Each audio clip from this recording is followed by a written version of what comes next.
हे बघा, त्याचे सर्व रेकॉर्ड आहे। वेळ आल्यानंतर कुणी कुणी फोन केले आमच्या उमेदवाराला काढायला, त्याच्यासाठी आमचे इथले जे प्रमुख आहेत राष्ट्रवादी काँग्रेसचे प्रदेशाचे सरचिटणीस राजाभाऊ फड यांनी स्वतः बोलले, राजाभाऊ फड बोलतो म्हणलं की कट।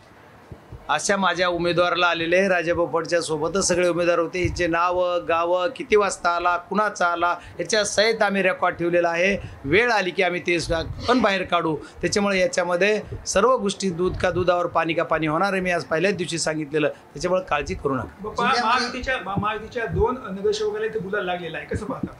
हे बघा, महायुतीच्या लागलाय का दहशतीच्या लागलाय का दादागिरीनं लागलाय का तुमच्या सर्वांच्या म्हणण्याप्रमाणे त्यांनी कशा पद्धतीने गुलाल लावला ती उद्याच्याला कोर्टात निकाल आहे त्याच्यानंतर कळेल। त्याच्यामुळे आमच्या एका फॉर्मला एक न्याय आणि दुसऱ्याचा त्यांचा जो फॉर्म आहे त्याला एक न्याय।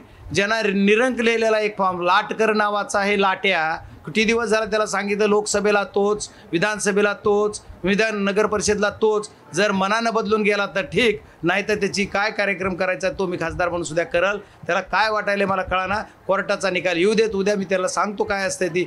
एक फॉर्म जो फॉर्म ज्याच्यावर निरंकलेलं आहे तो आमचा बाद होतो आणि जो दुसरा फॉर्म आहे तो वैध होतो, ते सुद्धा आम्ही कोर्टात प्रेझेंट उद्याच्याला करतोय। ह्या लाटकारांना याचं लाटणं बंद केलं पाहिजे, नाही तर लाटणं घेऊन बाया त्याच्या पाठीमागे येतात। जिल्ह्यामध्ये परिस्थिती वेगळी आहे आणि परळीमध्ये वेगळी आहे, तर मुंडे बहीण भाऊ एकत्र आले, त्याच्याकडे कसं बघता तुम्ही? लोकसभेला एकत्रच होते ना दादा, काय झाली परिस्थिती जरा सांगा उघड्या डोळ्यानं काय झालं। जिल्ह्यातली परिस्थिती काय नाही, हे फक्त दाखवायचं वेगळं करायचं वेगळं, ही अंदर की बात, ही दोघं अंदर एकच आहेत, फक्त दाखवतात वेगळं दुसऱ्या कार्यकर्त्याचं। त्याच्यामुळे ह्याच्यावर आम्हाला यांचं काही फरक नाही, दोघं एक असोत की नसोत, आमची जनता आमच्यासोबत एकत्र त्याबरोबर आहे एवढं आम्हाला माहिती आहे। प्रभाग क्रमांक 13 संदर्भात सुषमांदरेने आम्हाला कुठल्याही प्रकारची कल्पना न देता प्रचंड पप्पांनी घाईघाईमध्ये उमेदवार जाहीर केली। नाही, हे बघा, आदरणीय सुषमाताई जे बोलले असतील ते त्यांनी त्यांच्या कार्यकर्त्यांनी त्यांना काही माहिती दिली असेल त्याच्यामुळे ती बोलले असतील। आम्ही कुणाचीही उमेदवारी ज्या रिड्रॉल होईपर्यंत एकही आम्ही उमेदवारी डिक्लेअर केला नाही।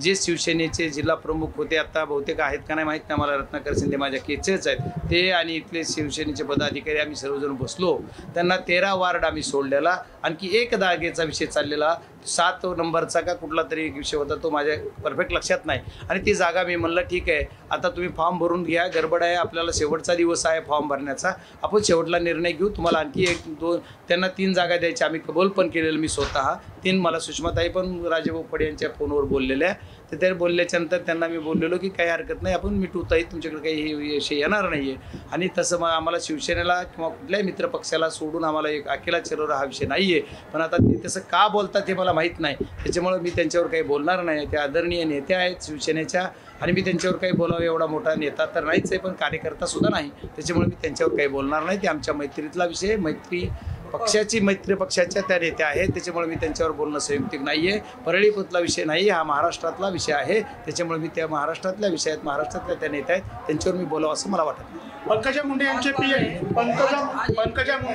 आहे गर्जे यांच्या पत्नींनी आत्महत्या केलेली आहे आणि त्यांच्या पत्नीच्या कुटुंबियांकडून देखील आरोप करण्यात आलेले, कसं बघता याच्याकडे? हे बघा, हा विषय सर्व समजून घेऊन बोललं पाहिजे। एका माझ्या भगिनीचा जीव गेलेला आहे, त्याच्यामुळे या भगिनीच्या आत्म्याला शांती मिळाली पाहिजे, तिला न्याय मिळाला पाहिजे। पण तिने आत्महत्या का केली ह्याची पार्श्वभूमी समजल्याशिवाय तुमच्यासमोर काही बोलणं संयुक्तिक होणार नाही आहे। ते कुणाचा PA होता म्हणून किंवा काय म्हणून नाही आहे, असं राजकारण मी करत नाही आहे। त्यांची मला पूर्ण सखोल माहिती मिळू द्या, त्याच्यानंतर मी बोलेन।